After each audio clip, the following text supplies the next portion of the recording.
Many assume Agile practices emerged from the Agile Manifesto, and that is not what happened. Today, we'll explore how lean thinking in the 1930s led to Kanban in the 1940s, and later Scrum emerged in 1995, all before Agile was defined in 2001. Understanding this timeline reveals why mixing up Agile with specific practices creates confusion that holds organizations back from the cultural transformation which is required to achieve business agility. Welcome to Agile for AI. I'm Sean, a lean Agile coach with over 20 years of experience and a deep passion for aligning Agile and AI to build healthier, more productive workplaces. Let's dive in. So today's a little bit of a anniversary for the channel. This is the 40th video that I produce.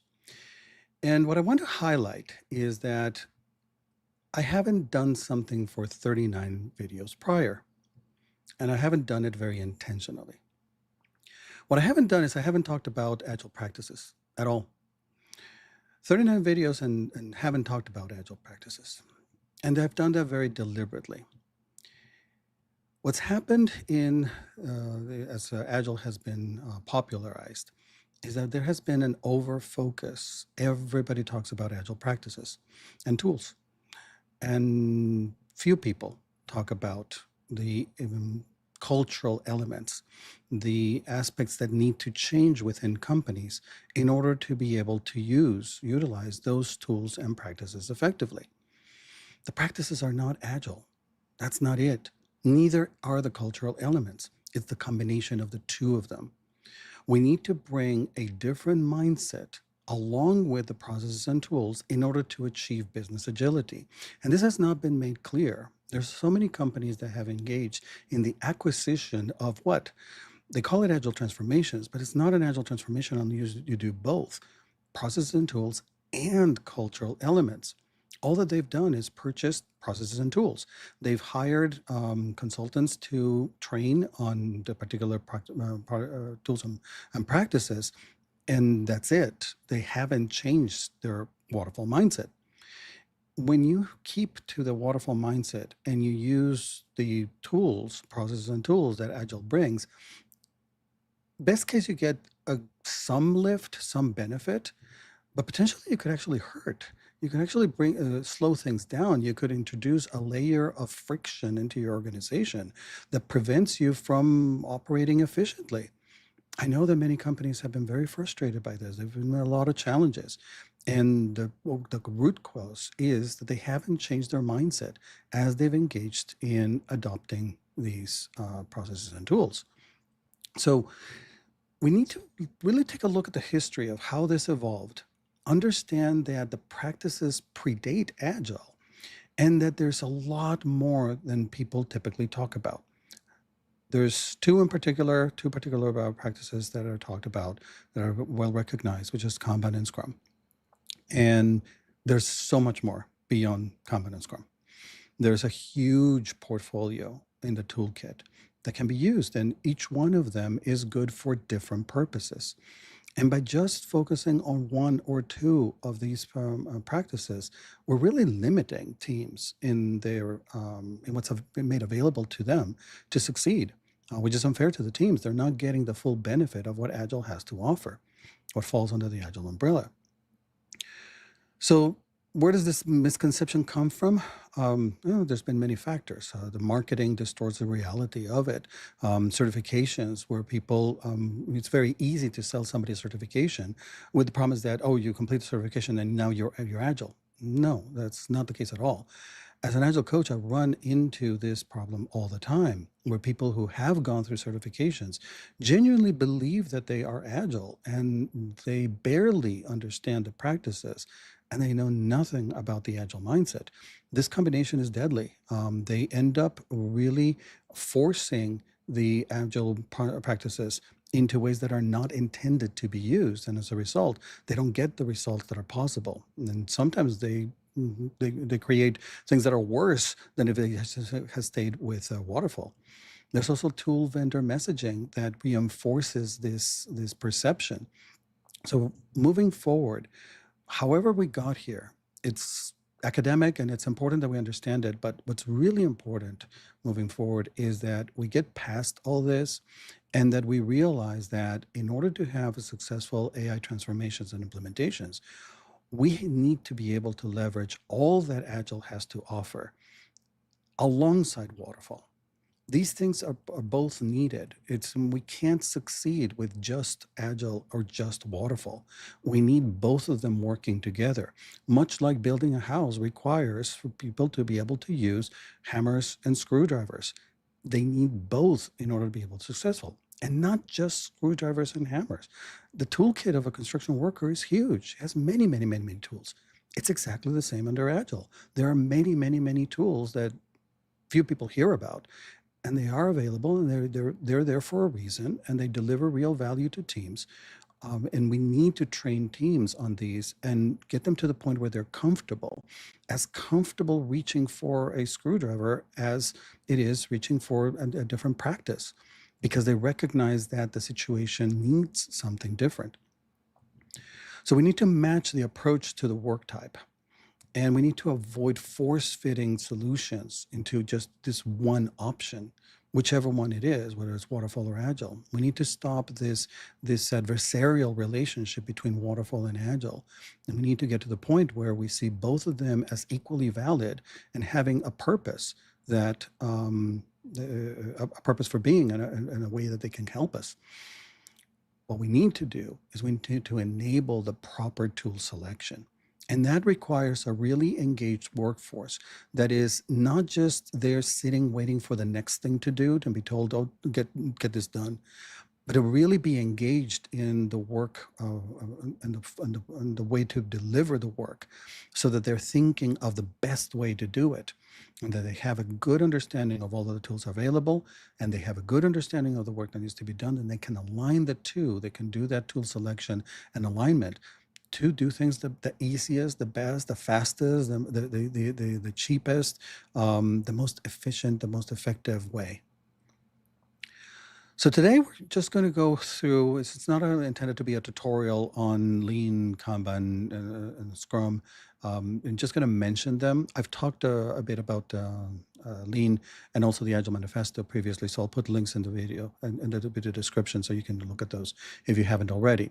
I'm just going to mention them. I'm going to put them in context from a timeline perspective, so you can see how these relate to each other, and hopefully you can gain an understanding on how a lot of the terminology, a lot of the way that we talk about these things creates the confusion about what really Agile is all about. I'll mention the strengths in each of the approaches and ways where it's appropriate, where they help us most. So let's dive in. As far as the starting with Lean itself, this is the first one that emerges from a historical perspective, and it comes from the Toyota Way and the Toyota Production System. This is in the 1930s. The term was coined by John Krafcik in 1998, and James Womack and Daniel Jones defined it as we know it today as the Lean five core principles in 1996. I've talked about the Lean 5 principles before. Just as a quick summary, the core principles include defining value, where we always define value from the customer's perspective, what they're willing to pay for. We define the value stream. The value stream is the process. It's the end-to-end set of steps that we need to go through in order to deliver that value. We talk about the flow, establishing a state of flow, where we want to be able to deliver this value on a continual basis for perpetuity. We create a system that is balanced, that is sustainable, self-sustainable, that we can expect is constantly able to deliver and produce whatever the value stream is producing. In order to achieve that, we recognize that pull systems outperform push systems, where pull systems enable teams and systems and processes the ability to signal that they're ready for the next work item, as opposed to work items just being pushed onto them, because that overloads them and that creates inefficiencies and it creates production problems. And lastly, we seek perfection. Lean principles, the last one is seeking perfection, where we recognize that there's always something that we can do better. If we look at it from a different perspective, if we look at it a little bit closer, a little bit deeper, if we gain deeper understanding of what it is, we can make it a little bit better. And a little bit better, doesn't matter how small, makes a difference. Because consider that lean works on things that are well defined, that we need to repeat over and over again in high volume. If you start putting together a little bit of improvement and you multiply it by whatever thousands, millions, billions of times that gets executed, that adds up. So there is no improvement that is too little to invest in. It's worthwhile because when you magnify it by multiplying a number of times, you will get a significant benefit as you execute it over and over again. So again, details of the principles, you can watch a video about that. I'll put a link in the description. It goes a little bit more into the details of that. In general terms, what does lean, what is its focus? What is its interest? What is it good for? Its focus is on efficiency and waste reduction. It's always looking for ways in which whatever it is that we're doing is wasteful. And then it's looking to either automate or better yet, remove it, just to altogether get rid of it. So we identify the things that are valuable versus non-valuable, valuable versus non-value activities. And the non-value activities we want to eliminate if at all possible. And in all cases, we want to automate as much as we can. And its intent is to establish reaching that state of continuous flow. Lean is concerned with looking at the value stream. So it engages in a practice called value stream mapping. In value stream mapping, we're looking at the current state, exactly all of the details of every single thing that gets done, all of the aspects as granular as we can get, so that we can observe things as they're produced, as they're going through the value stream, and then we can get data that tells us where we have slowdowns, where we have inefficiencies, because every single one of those is an opportunity to optimize the system, improve it, to gain significant productivity when you start looking at multiplying thousands, millions, billions of times. And then it creates a future state design that is going to give us this kind of improvements, the lift. Lean is interested in flow optimization by removing bottlenecks, balancing workload, and minimizing handoffs. And this last one of minimizing handoffs is important, where when we have to take something that we've done and now we need to hand it over to somebody else, whether it's in the same company or another company, that act of taking something that we have and giving it to somebody else, that requires synchronization. That synchronization requires time, sometimes money, effort, and that's going to slow us down. There's a cost involved in that. So wherever possible, we want to minimize the number of handoffs. And if we can avoid them altogether, it's even better. Keep track of these details, because later on you're going to hear echoes of them in other practices that also look at doing this and leverage this same kind of thinking. Lean also establishes a culture of continuous improvement. And in that, we're empowering the worker to contribute to those improvements. And it does those improvements in small increments. It's not looking to make these massive, huge changes. It's not revolutionary, it's evolutionary. There's a term that we use for it, and it's called the Kaizen. And the Kaizen mindset is about continuous improvement. We're going to talk a lot about Kaizen in the future. But it's an introduction, is that this is one of those elements that Lean applies in order to always keep things improving, moving forward. Where Lean is good for is manufacturing. Certainly it originates from that, and supply chain operations. And also any standardized service delivery. Again, think from a manufacturing perspective. You're producing something and you want to produce as many units as you possibly can, as quickly as possible, and as cheaply as possible. So in the same way, if you have a standardized service that you need to deliver over and over and over again, you want to be able to do that at the maximum throughput possible to deliver the greatest value to customers. So there's high volume processing of like goods and services. Wherever the nature of the work applies, Lean is going to be good for. And it's at this point, the lean concepts have been standardized in such a way, have been universalized in such a way that they're not just for manufacturing. You can use them in knowledge work as well. There's been translations that have happened that you can use them in knowledge work. So that's, you've heard me say before, always look at the nature of the work and what we're doing. This is part of it. Look at the nature of the work and it fits this, this footprint. Lean is probably going to be a good option for you. So moving on, we want to look at Kanban. Now, Kanban emerges from Lean. It is part of Lean, it comes from manufacturing, and this is in the 1940s, so we're 10 years into it. And this is in Toyota as well. And it's Taiichi Ono who, as part of the just-in-time Lean thinking, introduced this concept of Kanban. Now, in the early stages of Kanban, Kanban was a card. It was just a physical card, and it was placed wherever there was inventory sometime before the inventory would be out. You've probably seen this at the supermarket or at a drugstore when you're reaching the end, so they have the whatever item, and it's about to run out. It's not at the very end of that, but it's a few items before, and you have to go through that card and to get to the last items. This card signals that you're about to run out. It's time to get more. And this was a way to help manage inventory. Because if you have too much inventory in manufacturing, that costs you. It costs you the acquisition cost of getting that inventory, and it costs you having it sitting in a warehouse. You have to have the warehouse and all of the costs associated with that. And then it's just sitting there idle until you use it. There's a tremendous amount of waste in that, waste in time and resources and all kinds of things to manage that inventory.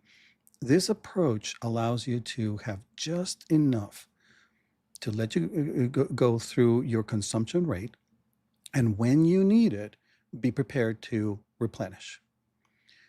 That's how it got started. And then it was popularized by David Anderson in 2005 by applying these concepts to knowledge work. That's what leads to what we now call the Kanban method. In the Kanban method, what we do is we visualize the work, all of the stages of work. So we have a workflow, series of steps that need to be executed. And we visualize those. We want to be able to see them. There's a board out there, whether physical or electronic.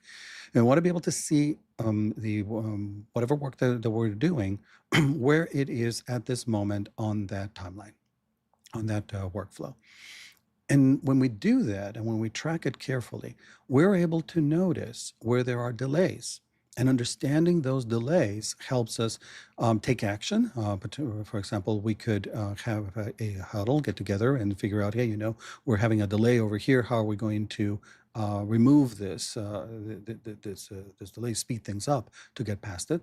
Or we can get data that allows us to redesign the system or maybe optimize it in different ways so that we avoid those delays. If it's a delay that's always happening, it's always happening at the same step under certain conditions, it's well understood. Remember, we're dealing with repeatable work. It's always the same, and we just need to go iteration by iteration by iteration. But there are going to be conditions that are going to sometimes make it easy to get through, and sometimes it's going to delay us. We want to understand that. If we have a board that allows us to see it, now we can capture information and do something about it. Plan around that, optimize it so that we avoid those delays. Like Lean, it also implements pull system mechanics. There are demand signals, capacity triggers, flow controls. There are ways to signal, hey, I'm ready for the next thing to do. Hand it over. Okay, so there are ways to, like a traffic light, say, I'm ready for the next, let's go. And this is designed to make sure that we're not overloading any one system, process, tools, people at any point of the execution, because it's going to create queuing. As part of that queue management, it also introduces this concept of work in progress limits. Work in progress limits is a bit of a difficult concept for people to understand initially when they start getting exposed to this, because fundamentally what work in progress limits, we usually talk about it as WIP limits. When WIP limits are introduced, they're very anti-intuitive, because fundamentally what they're saying is that in order to achieve more, you have to do less.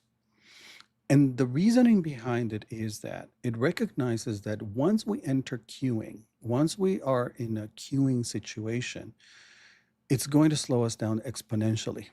By trying to do more at the same time, we're increasing queuing, and that's going to slow us down exponentially.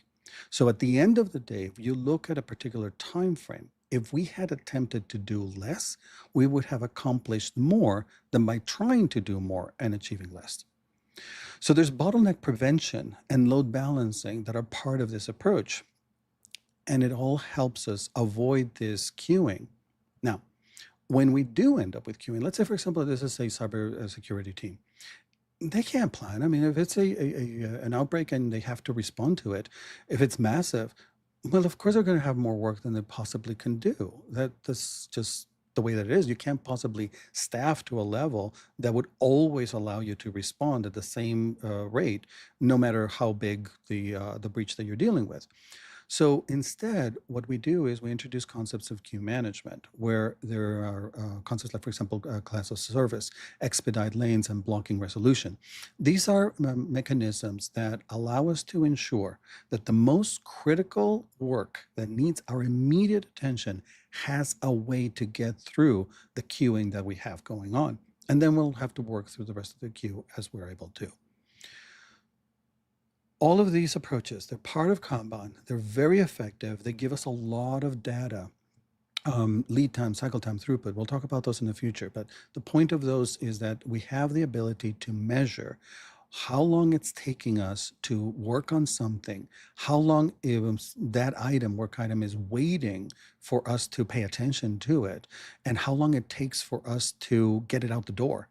All of this data, we have it available. If we're using a work management system, we get the information out of it. And then we are able to, with that information, optimize our system so that the next time that we execute, we can make it better and better and better. Industries and type of work that aligns work with this, IT and maintenance operations, perfect for it. Customer and support service groups absolutely benefit from it. And routine, repeatable knowledge work. What I mean is reporting, for example, documentation, request approvals, compliance checks, those kinds of things. That it's a well-defined process that you're going to execute over and over again. You need to get through it as quickly as possible and in a large quantities. For example, an HR group. An HR group, for everybody that they onboard or any separation, there's a number of things that long checklists that they have to go through, and they need to make sure that everybody goes through it and do it as efficiently as possible. Because any delays mean that on the hiring side, you have to wait in order for that new hire to join in the company, or in the separation, it could create security threats for the company. So they need to have a method to execute all of these processes reliably.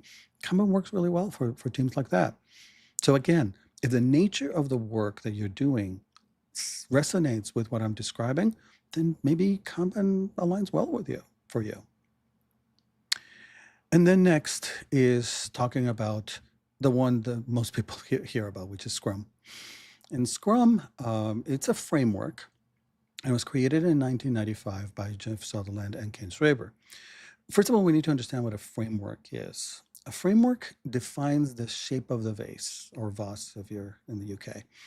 And as long as you don't break the vase, and as long as you don't try to change its shape, you're okay. So it defines on a particular shape that you need to abide by in order to get the benefit of the framework. Now, this particular framework is based on empirical process control. What does that mean? It means that we are observing something. It's not theoretical. It's based on actual observations of things that are happening. What do we need in order to be able to observe something? Well, we need transparency. We need to be able to see it. And I've talked about this before. Transparency doesn't happen if we haven't established a trust relationship.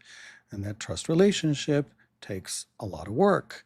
We need to have good communications, mindfulness, respect, establish good context when we're talking. All of these things are interplaying. I've been talking about these over and over because they are the essential foundational elements that are needed in order for something like Scrum to work.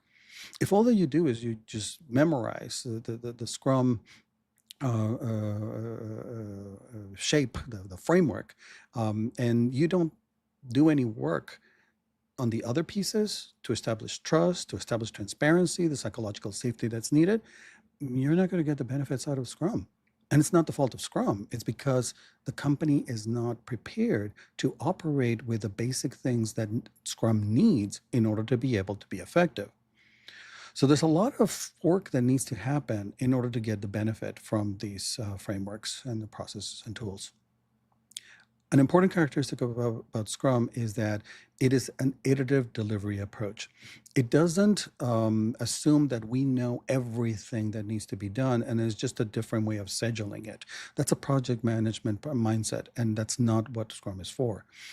What it is a way to help us manage a corpus of work, a volume of work that is loosely defined, has a lot of unknowns. It's emergent. It's as we move along, it puts us in a new position, and from that vantage point, we're going to make the decision of the next thing to work on. It's constantly changing. You can't have a firm plan for that up front. Scrum is very good at. It gives us a mechanism to tackle that kind of work in a risk managed approach. And it adapts. It adapts constantly. It's constantly redefining the way that we're working in order to keep that ball moving so that we don't become stagnated. An important element that introduces is this concept of cross-functional teams. And very important to cross-functional teams to be effective is they need to be self-organized, have collective ownership of the work that they're doing, and have the skills necessary to be able to do the work. We'll talk in detail about this in the future. The important thing here is that we need to have small teams, and they're typically small teams, and there's a reason for that. It improves the communication, the ability to make decisions as a group. And these groups work really like small companies. It's like you're creating these small entrepreneurial environments where these small teams are able to make decisions and work and deliver complete solutions pretty much on their own. Does that mean that they don't interact with anybody else in the company?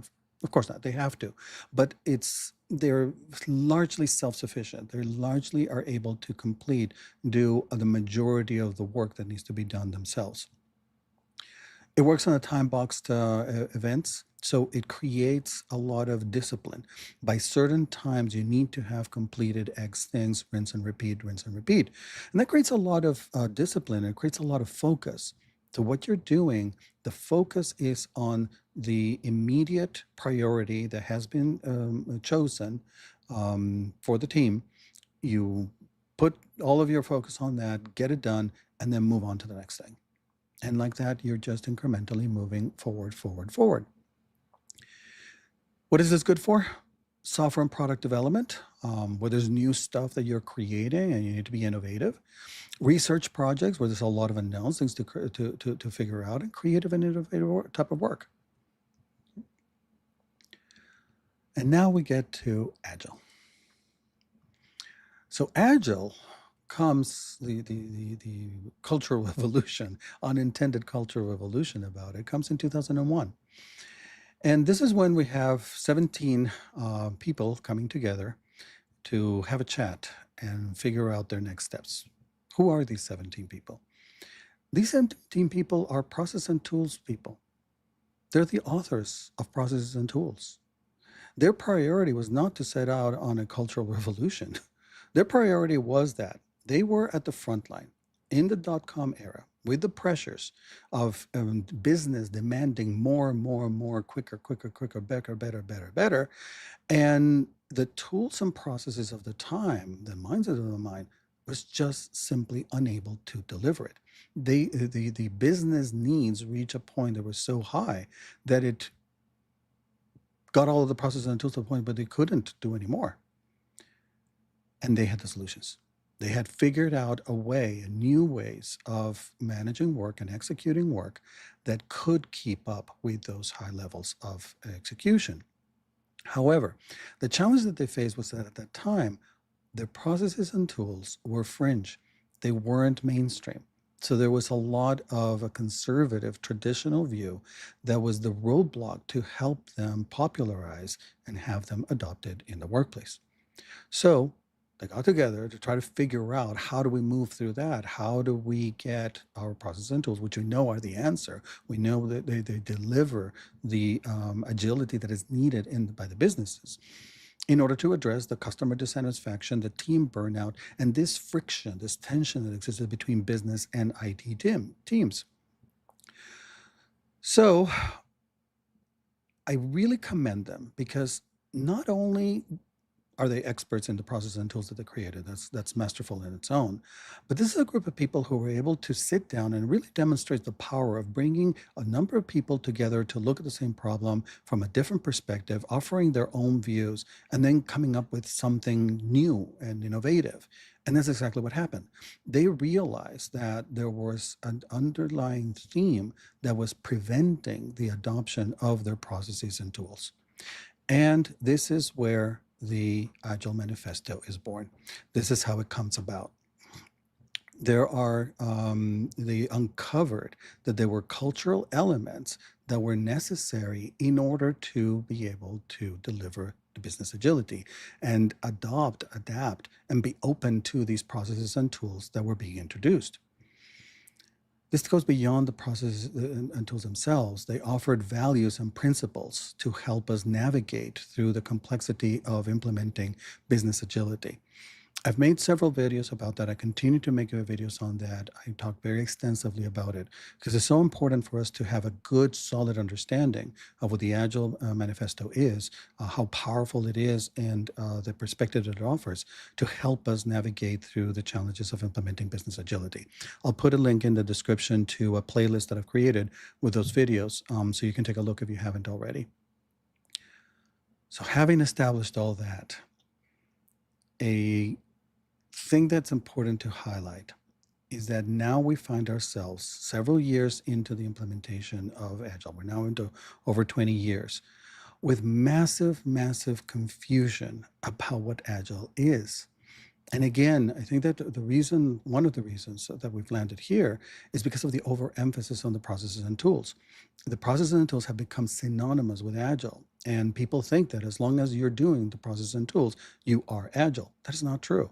If you haven't changed your mindset, if you haven't changed your way of thinking, if you're still stuck in the waterfall way of thinking, the processes and tools, they might help you, and sometimes they might hurt you. Sometimes they might even make things worse than they were before. And we're seeing that happening a lot. There's a lot of discontent, and it's very valid and it's very well deserved to be upset about it. And the reason is because it hasn't been made clear that there's this cultural element, this philosophical shift, mindset shift that needs to happen in order to reap the benefits of that Agile has to offer. Now, from the title, from the thumbnail, are Lean, Kanban, and Scrum Agile? Of course not. They all predate Agile. They don't come from Agile. They were the things that existed before. They established the foundation for the philosophies and for the mindset shifts that were needed that Agile then encapsulates. Interestingly, Agile and Lean sit at, not technically accurate to say opposite ends of the spectrum, but they have a very different perspective. They share a lot of the same DNA. That is true. There's a lot of commonalities, and it makes sense because Agile evolves from a lot of the things that Lean introduced into the workplace. So it makes sense that they're cousins in a way. However, they have a different point of view. They look at things from a different perspective. Lean is focusing more on efficiency, and Agile is focusing more on resilience. If you take these things to the extreme, when you overemphasize Lean, you're making something that's not very resilient. If it's so lean, it's so efficient, it's not going to be resilient. Something very easy is going to break it. And the opposite, if you create something that's just so resilient, it's probably not very efficient. So these things kind of sit at opposite ends. But again, they're not opposites because they do have a lot of common elements. They have a shared DNA. So perhaps a metaphor could be, you can think of a Lean as being a classical orchestra performance, and Agile being a jazz improvisation session. They're both seeking to deliver nice music and common, they have common themes. However, they're doing it very differently. Within each one of them, there are commonalities. We have producing quality. So we look at Agile and Lean. There are commonalities. They're both looking to produce quality outcomes, and their approach is different. They have different philosophies. So, where are those similarities between in the two from a philosophical perspective? One of them is, for example, the commitment to deliver customer-focused value. Lean and Agile both share that. Another that they share is the emphasis on continuous learning and improvement as being critical to be able to deliver that value to customers. And they both talk about respect and empowerment of individuals to make decisions that enhance the quality and flow in the production of products and services. So there's a lot of similarities. And another similarity is that just as Lean produced its poster child, Kanban, Agile didn't produce Scrum because Scrum came before it, but Scrum is the one that's associated most with Agile. That's how we tend to talk about it. That's how we tend to bucketize things. And at the same time, we also lump Lean and Kanban under Agile. It gets really confusing. I'm going to talk about that more in the future when I talk about the taxonomy of Agile. It's very confusing. However, what I want to highlight is that both Kanban and Scrum are just one of a very long list of processes and tools that are available under each one of them. We need to talk about those because those others may be better fit for the type of work that you're doing. And we want for teams to be aware of many options that are available and have the option to adopt those to help us as we get into AI implementation. And this is where I bring this together. AI implementations, they require both what waterfall and Lean and Kanban are closer aligned in some ways, you could say, to waterfall. Lean and Kanban have to offer, and also what Agile has to offer. What do I mean? When you look at the actual production of AI, models, model maintenance, data pipelines, operations, performance monitoring, resource optimization, these things are well understood, and we need to deliver them at a fast pace in high quality, high quantity, constantly, because AI is happening constantly. It doesn't stop. This puts us more into the lean side of things. And the same teams that are doing this, that are producing this, also need to deliver products and services around the AI capabilities. And that's a whole bunch of unknowns. That's completely unknown. This stuff is changing on a daily basis. And that's where Agile comes in. So teams working in AI will need to integrate both the power of Lean and Agile in order to be able to deliver Agile AI services optimally. And that requires for those teams to upskill and to feel really confident and really master both of them in order to be able to deliver complete solutions and do so able to consider all aspects, including ethical considerations and implementation considerations. If they are limited because we've shoehorned them, we've limited to just one skill set, one, whether it's lean or waterfall or agile, they're not going to have everything that they need to be effective. This is where the culture shift is so important. If the culture is still maintaining a one-size-fits-all approach, they're not going to be able to do it. So I go back to we have to change the cultures. We have to enhance the cultures to really look at having broad toolkits that are able to deliver in all dimensions that the teams need. Force-fitting approaches are not going to work. Ignoring the work type so that we're misaligning is not going to work. Missing the cultural elements and not addressing the resistance to change, those are going to be the impediments that are not going to let us maximize the value of AI solutions. So, with that, pay attention to the type of work. Simple, complicated, lean and Kanban are good. Complex, Scrum. As a starting point, there are more things. We'll talk about this. And they all need that Agile culture, because the Agile culture is the one that will allow the teams to decide, to choose based on what they have to do. We have to create learning environments. And in order to have learning environment, a healthy learning environment, we have to establish a trust foundation, because whenever you're learning, you're going to make mistakes. There are going to be failures. And if we don't trust, we're not going to do it. That's going to hinder teams' ability to learn. AI teams need to learn different approaches and strike a balance between that efficiency and that resilience. Although I have mentioned in the previous videos that because of the power of AI, we now find ourselves in a position where we may be able to not trade off anymore, have both highly efficient and resilient solutions. And in order to do that, we really need to become masters of both. And we need to figure out the way to integrate both of them and use AI to do that integration. So successful AI implementation requires the mixture of waterfall and agile approaches. None of this one or the other. Both of them are needed. The key is upskilling of the workforce to manage more diverse portfolio, not just be stuck in one, but be able to work broadly. And AI can help us implement and manage the transformation itself if we're agile. And with that,